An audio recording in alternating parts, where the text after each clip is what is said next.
오늘 봉독한 출애굽기 23장 16절 말씀 중심에서 맥추절을 지키라 라는 제목으로 하나님 말씀 증거하겠습니다. 오늘 출애굽기 23장 16절에 보면 그 상반절에 맥추절을 지키라 라고 우리 하나님께서 명령하고 계십니다. 그 14절부터 보면 이스라엘 백성들이 한 해에 꼭 지켜야 할 3가지 절기에 관한 법을 그렇게 제정하고 계시는 것을 볼 수 있습니다. 우리가 잘 아시는 것처럼 그 유월절, 무교절이 시작되는 유월절 그 절기와 또 오늘 본문에 말씀하시는 맥추절, 그리고 16절 마지막에 중간절에 말씀하시는 수장절, 이 3가지의 절기를 반드시 영원한 규례로 삼아 지켜나가라 라고 명령하고 계십니다.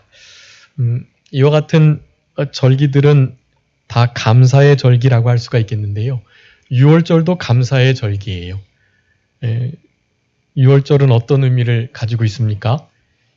애굽에서 나올 때 마지막 10번째 재앙, 무슨 재앙이죠? 장자재앙.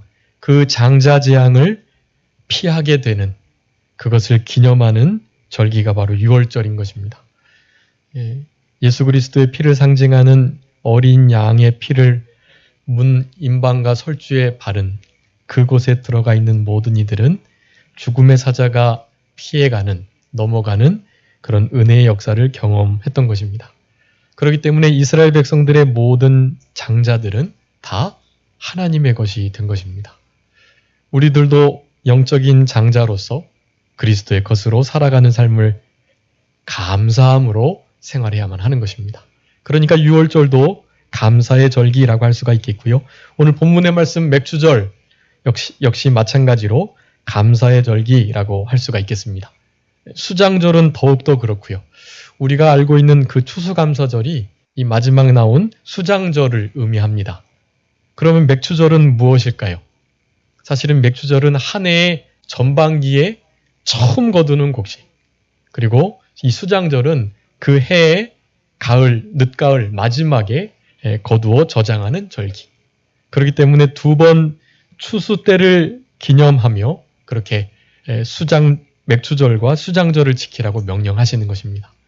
그러니까 유월절을 비롯해서 맥추절, 수장절, 이 모든 것은 다 감사의 절기로 우리들에게 이렇게 애굽에서 출애굽할 수 있도록 해주신 그 구원의 은혜를 생각하며, 그리고 우리 주님께서 그와 같은 은혜를 주시기 위한 어린 양의 십자가의 희생, 그리고 거기서 그치시는 것이 아니라 부활로 우리에게 새 생명을 허락해 주신 것, 그런 것들을 부활의 첫 열매 되신 예수님이라 표현하는데, 그와 같은 일들을 기념하는 것, 그리고 이제 곧 다시 오실 우리 예수 그리스도를 그렇게 의식하고 그분의 보호하심과 도우심을 힘입어서 살아갈 수 있는, 이것이 얼마나 큰 은혜인가, 그것을 우리들에게 생각하게 하시는 절기가 바로 이 유월절, 그리고 수장절, 오늘 본문의 맥추절이다 라고 할 수가 있겠습니다. 그 유월절은 당연히 어린 양의 보혈을 의미하니까 예수 그리스도의 탄생, 초림을 의미하는 성탄절을 기념하는 절기가 됩니다. 그리고 오늘 본문의 이 맥추절이라는 것은 다른 말로 초실절이라고 하는데요. 처음 맺혀진 실과 처음 맺혀진 열매, 그런 의미예요. 초실절. 그 열매로 하나님께 영광을 돌리는 그 일을 기념하는, 그래서 맥추절과 초실절 같은 의미이고요. 그리고 그 맥추절은 그 유월절로부터 6월절 다음 날로부터 7 안식일을 지난 그 다음에 요 첫 초실을 그렇게 바치게 되는 것입니다. 그래서 그 7 안식일을 그렇게 지난 것, 7번 지난 것으로 해서 77절이라고도 합니다. 네. 그래서 77절 다음 날인 다음 안식일 날, 그것이 바로 오순절이 되는 거예요. 네. 그래서 맥추절, 초실절, 칠칠절, 오순절 이 네 가지는 다 같은 날입니다. 네. 그러면 오순절 하면 우리가 어떤 의미를 갖죠? 신약에서는 오순절날 누가 무엇을 하셨는가요? 예수님께서 네, 부활하신 날이 바로 그 날이고요. 그리고 성령님께서 강림하신 날, 그 날이 바로 오순절인 것입니다. 우리 예수님께서 부활하신 날은 그 오순절이 아니고요. 죄송합니다.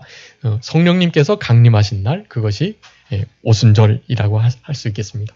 그래서 예수님의 다 부활과 십자가, 그리고 다시 오심, 또 예수님의 처음 재초림, 이와 같은 모든 것을 구약에 있는 이 세 가지의 절기가 고스란히 계속적으로 이어가고 있는 그러한 모습을 우리들에게 말씀해주고 계시는 것입니다.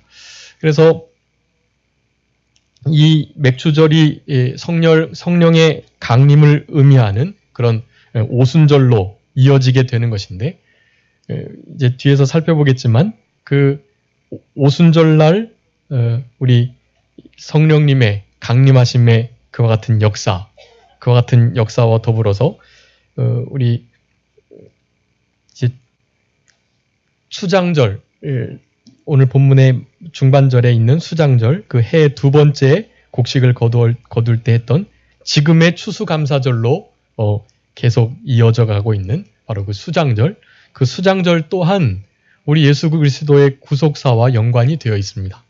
우리 예수님께서 이제 곧 다시 오셔서 알곡과 쭉정이를 구분하시게 되실 것인데, 그때 알곡은 어디로요? 곳간에 천국에 드린다라는 말씀이 되는 것이고, 쭉정이는요, 꺼지지 않는 불에 태워버린다, 지옥 심판을 의미하는 것입니다. 그렇기 때문에 이 수장절을 지켜가면서 우리는 예수님이 다시 오실 것, 그리고 예수님께서 우리들을 그렇게 보호하실 것, 그리고 우리를 천국으로 인도하실 것, 이와 같은 말씀들을 생각하면서 신약의 성탄절, 또 추수감사절, 부활절, 이와 같은 절기들을 잘 지켜나가게 되는 것, 여러분, 그것이 우리 출애굽기 23장에서 14절부터 17절까지 말씀하셨던 이 세 가지 절기, 이 절기가 구약에 그렇게 이어지게 되는 것임을 생각해 볼 수 있는 것입니다. 결론적으로 말씀드리면 이와 같은 절기들은 신약에서 계속 그 정신이 이어져 가고 있는 것이다 라고 할 수가 있겠는데요. 그렇기 때문에 단지 우린 지금 농사하지 않고 추수하는 일이 없지만, 이와 같이 추수를 기념하는, 또 그 첫 열매를 드리고 중간에 한 번 더 추수를 하고 또 유월절을 지키는, 이와 같은 것이 신약을 살아가는 우리들에게는 그다지 생활 속에서 밀접한 관계가 없는 듯한 그런 말씀들이지만 다 연속성이 있다라는 것을 우리가 기억하시면서, 우리 지금 이제 다음 주가요, 그러니까 지금 성령 강림주일로 계속 지켜나가고 있는데, 성령 강림주 제 5주차 이후의 주일이 맥추 감사주일로 지키게 되는 것이에요. 그래서 우리는 흔히 11월 달에 있는 추수감사주일만 지키고 있지만, 이 맥추 감사절도 함께 추수감사절을 의미하는 수장절로 같이 그렇게 묶어서 지키는 일이 필요하고, 그러니까 맥추절은 한 해의 상반기에, 그리고 추수감사절, 수장절은 그 한 해의 하반기에 그렇게 하나님의 은혜에 감사하면서 드리는 것이다 라고 할 수가 있겠고,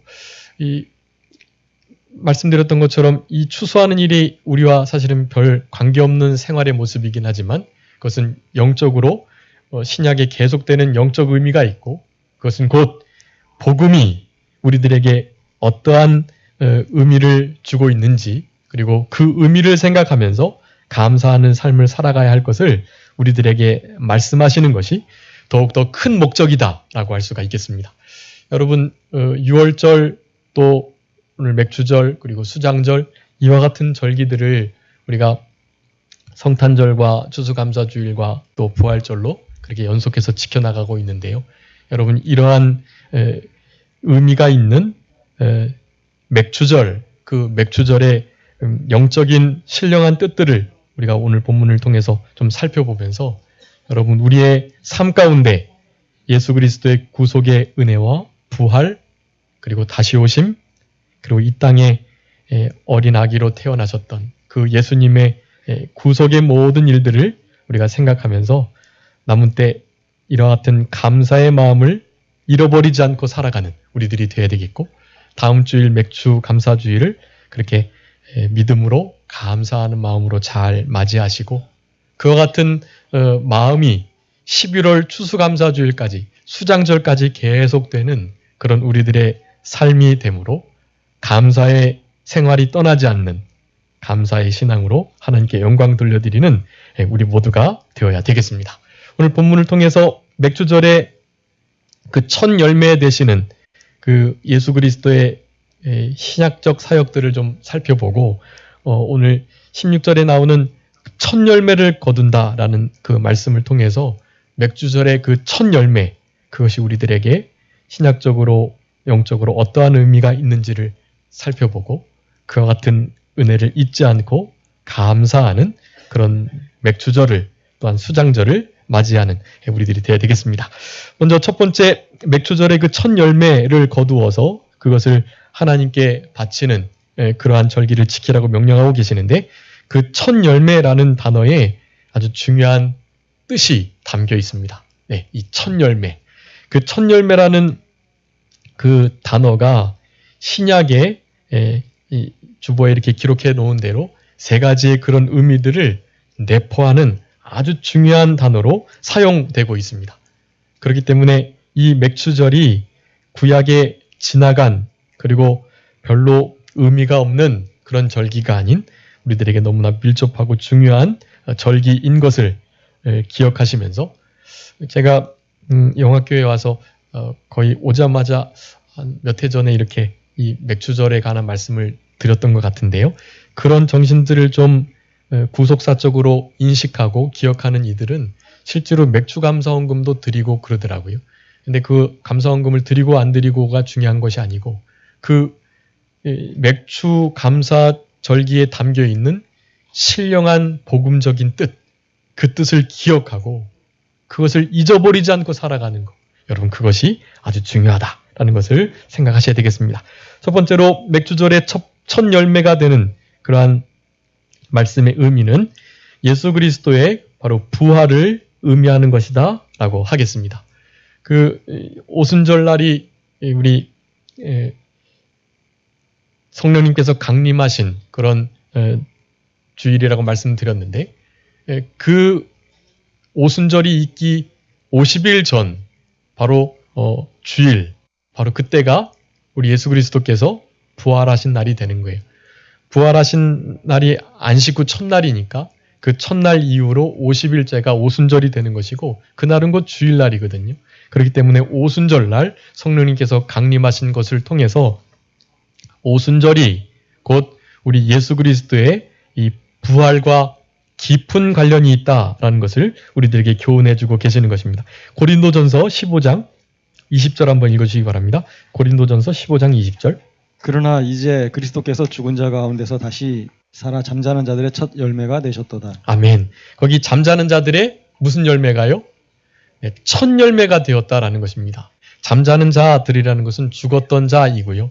죽었던 자의 첫 열매, 그러니까 즉 부활의 첫 열매라는 의미인 것입니다. 우리 예수 그리스도께서요, 부활의 첫 열매가 되신 거예요. 첫 열매를 드리는 이 맥추절과 그와 같은 연관관계가 있는 것입니다. 그리고 그 맥추절과 연관관계가 있는 77절과 오순절, 마찬가지로 같은 연속성을 가지게 되는 그런 절기인 것을 우리가 기억해야만 하는 것입니다. 우리 예수님께서 십자가에 죽으셨다가 며칠 만에 부활하셨죠? 네, 3일 만에, 사흘 만에 부활하셨습니다.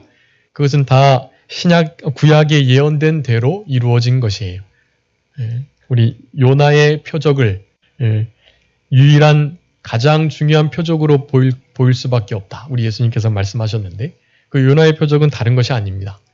요나가 불순종해서 그렇게 니느웨로 안 가고 다시스로 가다가 풍랑을 만나 바다에 던지어지게 되었고 그 요나를 누가요?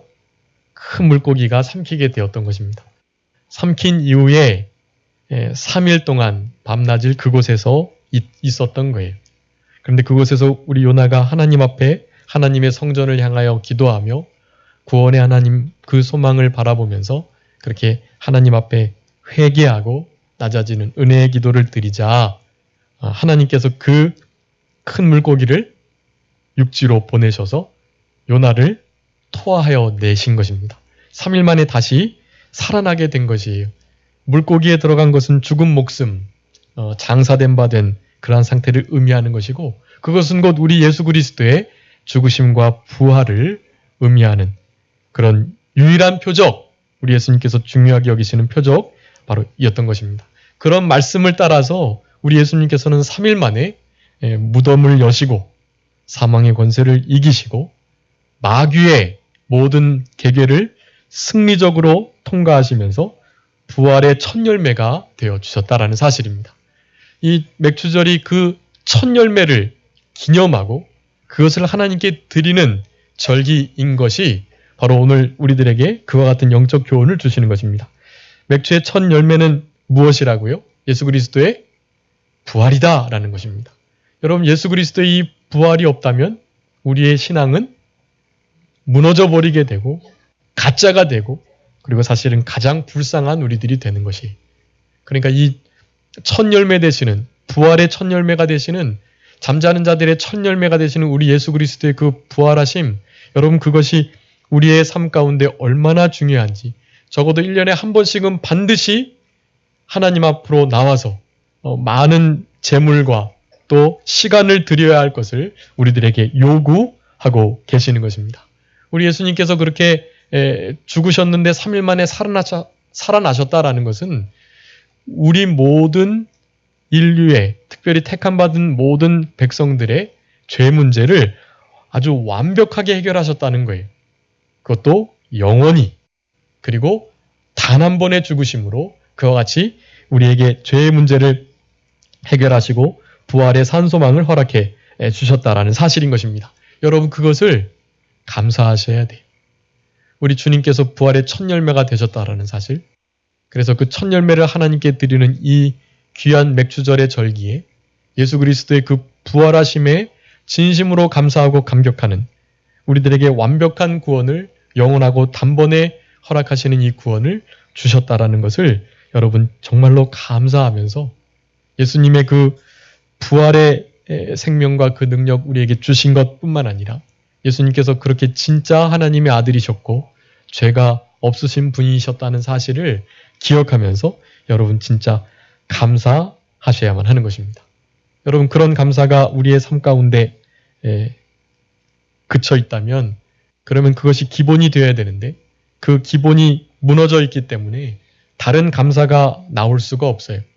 다른 감사의 조건을 찾으려고 해도 그 감사가 너무 당연한 것처럼 여겨지고 남들도 다 그런 것인데 내가 굳이 그런 감사를 감사의 조건으로 말해야 되나? 라는 생각을 갖게 되는 것입니다. 우리 예수 그리스도의 이 부활의 이 사건에 대한 진정한 감사가 없으시다면 다른 감사가 디딜 곳이 없어요.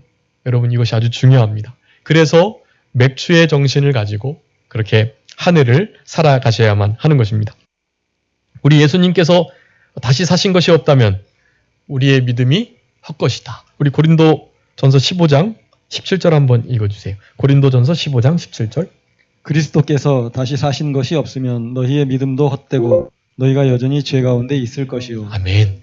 여러분 예수님의 이 부활이 없으면 우리의 믿음이 무엇이라고요? 정말 헛것이에요. 여러분 기독교가 다른 종교와 차별되는 이유 중에 하나는 바로 예수님의 부활이신 것입니다. 우리가 섬기는 그 주님 구주의 부활 그 부활이 없다면 정말 우리는 헛믿고 있는 거예요. 그리고 우리는 진짜 구원을 얻을 수가 없습니다. 예수님도 살아나시지 못하셨기 때문에 죄 가운데 그냥 돌아가신 것이고 우리도 그렇기 때문에 영원히 죄 가운데 있을 수밖에 없는 것입니다.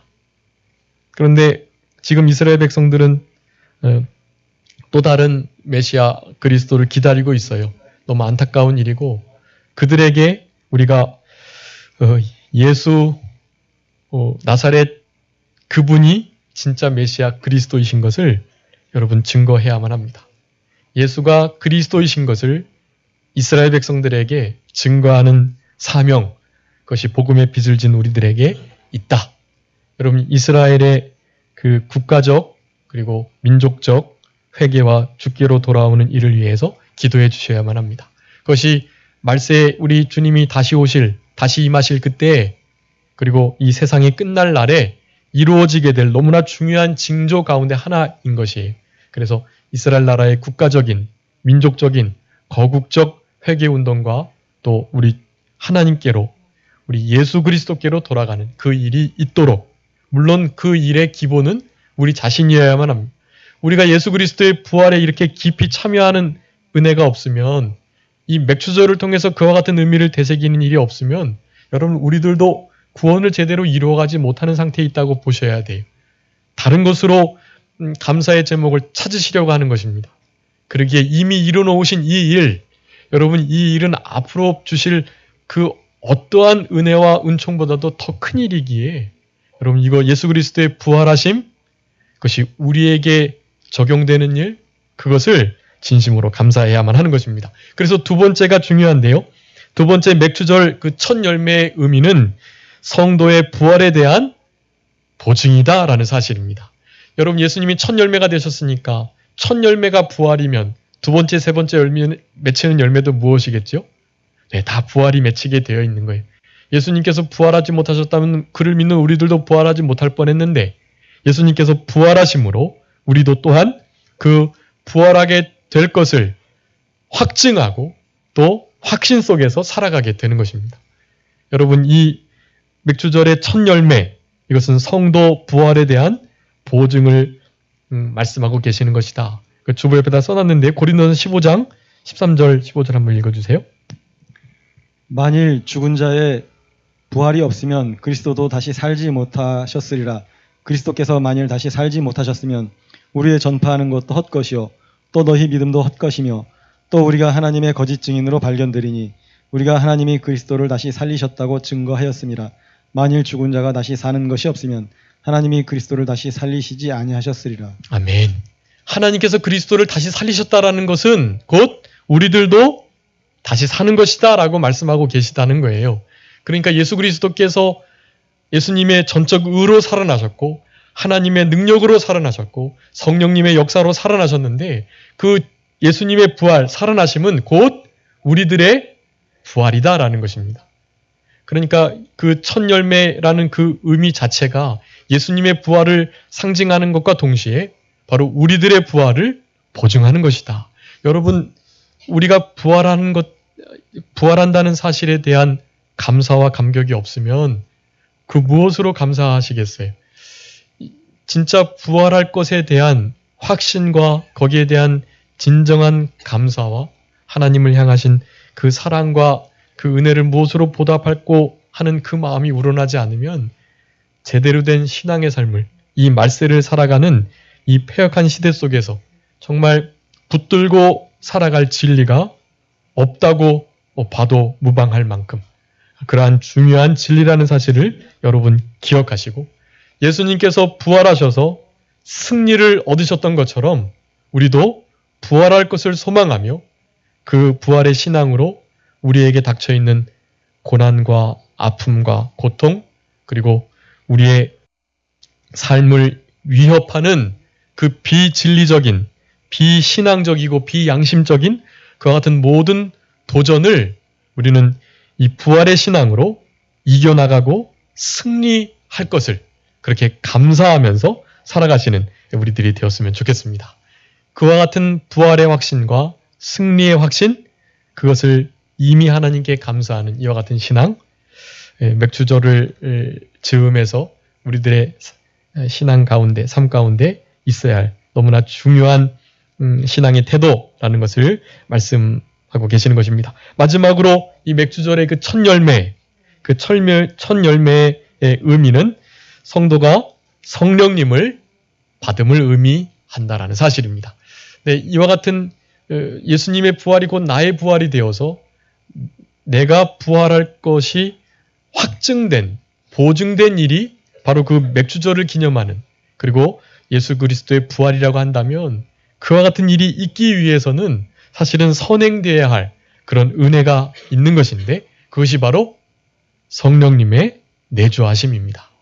우리가 물과 성령으로 거듭난다고 흔히 말하죠. 말씀과 성령으로 그렇게 우리가 거듭나는데, 우리가 우리의 죄를 회개하고 예수 그리스도께서 우리의 구주 되심을 고백하면서 주님, 내가 주님을 영접하고 모시고 주님과 함께 동행하기를 간절히 바랍니다 라는 기도를 우리가 흔히 영접 기도로 하게 됩니다. 여러분, 근데 그 영접 기도 했다고 당연히 구원 받고 그런 거 아니에요. 영접 기도가 무슨 구원을 얻는 티켓도 아니고요. 그것은 좀 조심해야 할 필요가 있는데요. 어찌되었던 처음 믿지 않는 이들에게 그 신앙을 그렇게 고백하도록 하는 일은 아주 중요한 일입니다. 근데 그렇게 고백할 수 있는 중요한 이유가 있어요. 그것은 내가 하나님의 말씀을 듣기 전, 그리고 내가 회개하고 주께로 돌이키려고 하기 전, 바로 이 성령님께서 우리의 마음 가운데 먼저 찾아오셔서 우리의 죽은 영을 살리는 일, 여러분, 그 일이 먼저 일어나야만 하는 것이에요.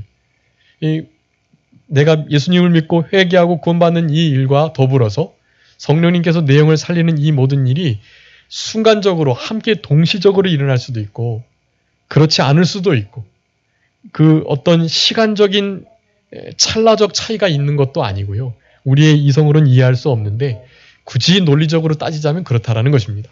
구원의 서정 가운데 그 구원의 논리를 이렇게 나열하다가 보면 먼저 성령님의 우리 가운데 내주하심이 있어야만 하고, 그래서 우리의 죽은 영을 먼저 살려서 우리의 그 산 영이 하나님의 말씀을 듣고 그 말씀을 통해서 잘못을 깨닫고 회개하고 예수 그리스도를 구주로 고백하는 그와 같은 역사가 나타나게 되는 것입니다.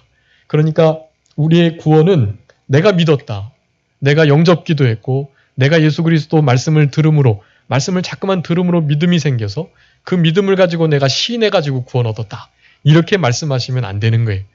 우리의 공로는 하나도 없다는 것을 아셔야만 합니다. 그 먼저 성령님께서 우리 가운데 그와 같은 일을 하신 거예요. 오늘 본문은 그런 의미를 갖습니다. 먼저 성령님께서 우리에게 오셨다라는 거예요. 첫 열매가, 맥주절의 그 첫 열매를 드림이 그와 같은 의미를 갖는다는 것입니다. 성령님께서 우리 가운데 오셔서 우리가 그분을 받고 그분이 우리 가운데 계시다라는 것을 의미하는 것, 여러분, 그러니까 얼마나 감사해야 되겠어요.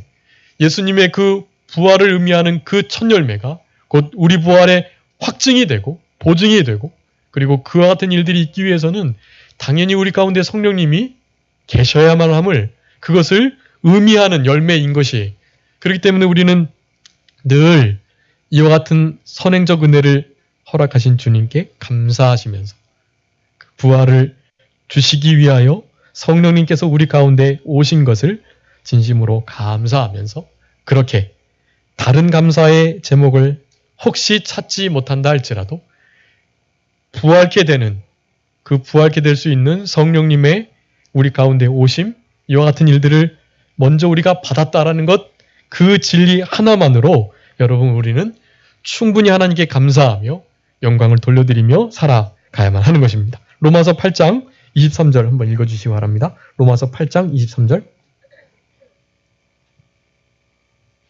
로마서 8장 23절. 뿐 아니라 또한 우리 곧 성령의 처음 익은 열매를 받은 우리까지도 속으로 탄식하여 양자 될 것 곧 우리 몸의 구속을 기다리느니라. 아멘. 여러분, 여기 성령의 처음 익은 열매, 이 단어를 지금 사도 바울이 쓰고 있는데요. 이 성령의 처음 익은 열매는 그런 의미입니다.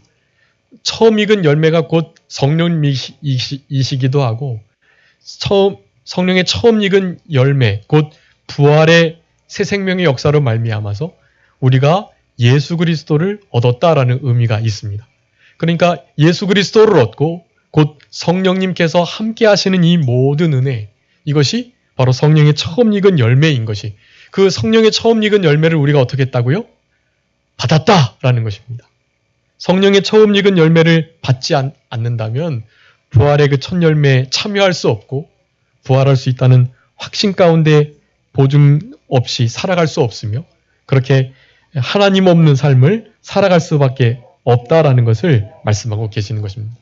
그렇기 때문에 성령님이 여러분 가운데 계시다면 성령님의 감동과 또 인도와 주장을 따라서 늘 죄사함의 역사와 영생을 얻게 되어 하나님의 자녀로 천국 시민으로 살아가게 되는, 그리고 성령님이 우리 가운데 오셔서 직접 우리와 교통하시고 우리를 진리 가운데로 인도하시면서 우리에게 우리의 삶 가운데 성령의 열매를 맺히도록 하는 이와 같은 역사를 허락해 주신 것, 여러분 그것이 맥주절의 첫 열매에 담겨있는 의미라고 하는 것입니다. 그런 성령의 역사 가운데 성령의 열매를 맺게 해주신 은혜가 여러분 얼마나 감사한지요. 그것을 감사하면서 실제로 이때까지는 열매를 맺지 못했지만 앞으로는 성령의 그 9가지 열매를 잘 맺혀서 하나님 앞에 진심으로 감사의 영광을 돌려드리는 우리들이 되어야만 하는 것입니다. 추수감사 주일날, 또 맥주감사 주일날, 물질을 드린다고 그것이 다가 아니에요. 물질을 드리기 전에 무엇을 먼저 드려야 하겠습니까? 네, 우리의 마음. 하나님 앞에 진심으로 감사하는 그 마음.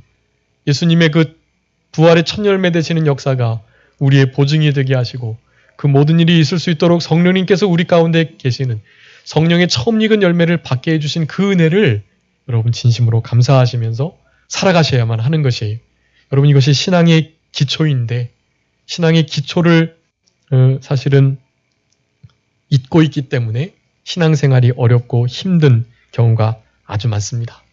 여러분 다시 한번 부활의 이 영원한 새 생명을 허락하신 이 은혜를 진심으로 감사하시면서 우리 가운데 성령님께서 같이 하셔서 부활의 생명으로 늘 영원토록 언제까지나 함께 하신다는 것이 얼마나 우리에게 큰 특권이고 감사해야 할 일인지를 생각하시면서 그렇게 남은 때를 이 맥주절의 첫 열매 되시는 예수 그리스도의 부활과 또 우리의 부활에 대한 보증, 그리고 성령님을 주심에 대한 이와 같은 성령의 역사에 대한 감사와 감격이 우리의 삶 가운데 떠나지 않게 됨으로 말미암아 그것이 기본이 되어서 우리의 삶 가운데 맺혀지는 다른 많은 열매들을 하나님께 진심으로 감사하며 살아가시는 우리 모두가 되어야만 할 것입니다. 여러분 이것이 맥주절을 지키라라는 그 명령, 그리고 맥주절의 첫 열매를 통해서 우리에게 주시는 영적 교훈이라고 할 수가 있겠는데요. 그럼에도 불구하고 이와 같은 은혜를 이렇게 입었음에도 이 은혜를 잊고 산다면 그러면 정말 짐승과 다름없는 그런 삶을 살아가게 되는 것입니다. 일본이 미국 하와이를 공격하기 전에 얼마나 많은 그 미국의 원조를 받았는지 몰라요.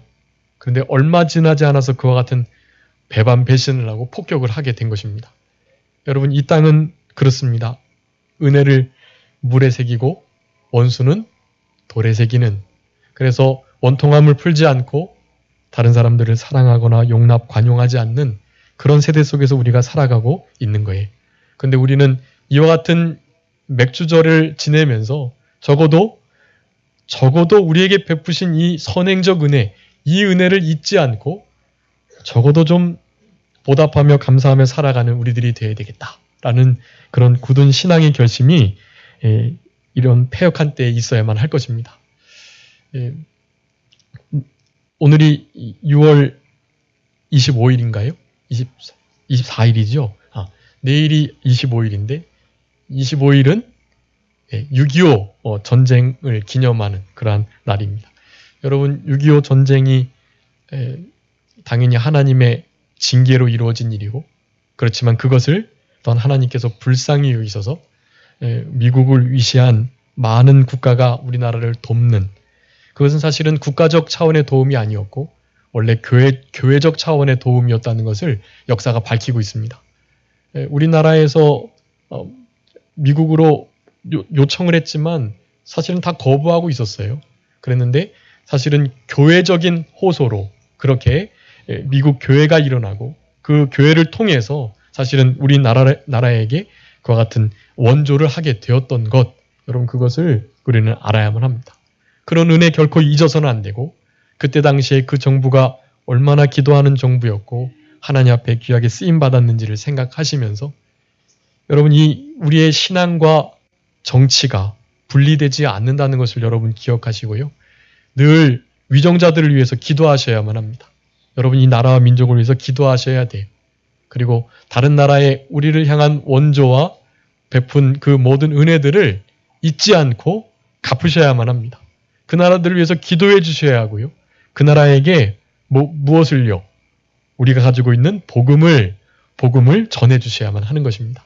여러분 그것이 은혜를 보답하는 그런 진짜 하나님의 은혜를 입은 자들의 삶이다라고 할 수가 있겠습니다. 오늘 맥주절을 지켜라 라는 이 명령에 순종하시는 우리들의 삶이 되셨으면 좋겠고 이와 같은 절기를 잘 지켜나갈 때 하나님께서 얼마나 많은 은혜와 복을 주시는지 알 수 없어요.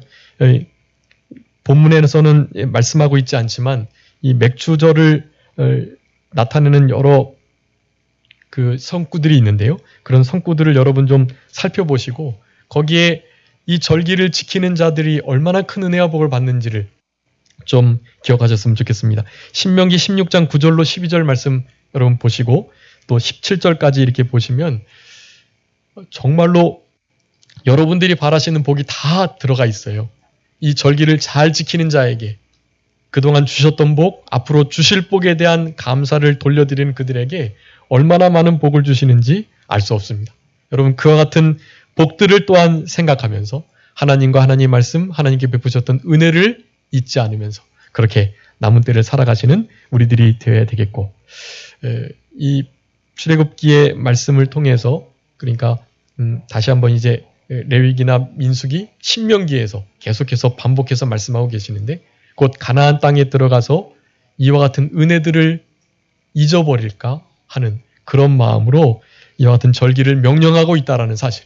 여러분 우리들에게도 동일한 걱정을 하시는 하나님께서 이와 같은 절기를 통해서 우리들에게 계속 부활의 신앙을 이 첫 열매를 하나님께 드리는 이 온 마음과 정성을 드리는 이 신앙을 잊지 않도록 살아가라는 우리 하나님의 명령이신 것으로 들으시고 우리 신명기 8장 11절 14절까지 한번 읽어주시고 말씀 마치겠습니다. 은혜를 잊지 않는 우리들. 내가 오늘날 네게 명하는 여호와의 명령과 법도와 규례를 지키지 아니하고 내 하나님 여호와를 잊어버리게 되지 않도록 삼갈지어다. 내가 먹어서 배불리고 아름다운 집을 짓고 거하게 되며 또 내 우양이 번성하며 내 은금이 증식되며 내 소유가 다 풍부하게 될 때에 두렵건대 내 마음이 교만하여 내 하나님 여호와를 잊어버릴까 하노라. 여호와는 너를 애굽 땅 종되었던 집에서 이끌어내시고. 아멘. 여러분 이 모든 생활의 풍족함이 혹시 우리의 마음이 교만해지며 그것으로 말미암아 하나님을 그 말씀을 그 은혜를 잊어버릴까 하는 마음으로 이와 같은 명령을 내리고 계시다는 사실을 기억하시고 맥주절을 지키라 이와 같은 명령들을 우리 예수님 다시 오실 때까지 잘 준행하며 순종하는 그런 우리 모두가 되어서 그러한 자들에게 주시는 큰 은혜와 복을 다 받아 누리는 우리들이 되어야 되겠습니다. 기도하겠습니다. 살아계신 아버지 하나님 감사합니다. 우리를 사랑하셔서 유월절과 무교절 또 맥주절과 수장절을 지키라 라고 명령하셨사오니 그 명령을 지키는 자들에게는 큰 은혜와 복을 그렇지 않은 자들에게는 하나님의 진노와 심판이 있을 것을 우리들에게 계속해서 말씀해 주시고 명령하신다는 것을 기억하며 남은 때 우리 예수님 다시 오실 때까지 이 맥주 감사 주일에 그 첫 열매가 되시는 우리 예수 그리스도의 부활과 우리의 부활, 우리 부활의 확증이 되는 이와 같은 역사를 따라서 우리 주님이 기뻐하시는 그런 감사와 감격이 넘치는 삶을 살아가는 우리 모두의 신앙이 될 수 있도록 주님께서 역사하시고 같이 하여 주시옵소서. 우리가 풍족하게 되어 하나님의 계명을 잊어버리고 은혜를 잊어버리고 교만하여져서 우리 하나님 그분을 잊어버리며 살아갈까 두려워하는 마음으로 삼가 조심하며 이 패역한 세대를 기도에 깨어 있어 부활의 생명으로 승리하며 살아가는 우리 모두가 되게 해주시기를 간절히 바라옵고, 남은 모든 주의 날도 우리 주님께서 같이 하시고, 특별히 오후 예배 때 베드로 전도회에 헌신 예배가 있사오니 그 가운데 우리 주님 같이 하셔서 우리의 헌신을 받아주시고, 말씀을 전하시는 우리 정영수 목사님의 그 말씀을 따라서 우리의 심령이 새롭게 되고 우리의 삶을 온전히 드리는 복된 예배의 시간 되게 해주시기를 간절히 바라오며 감사하옵고 예수 그리스도의 이름으로 기도 올리옵나이다. 아멘.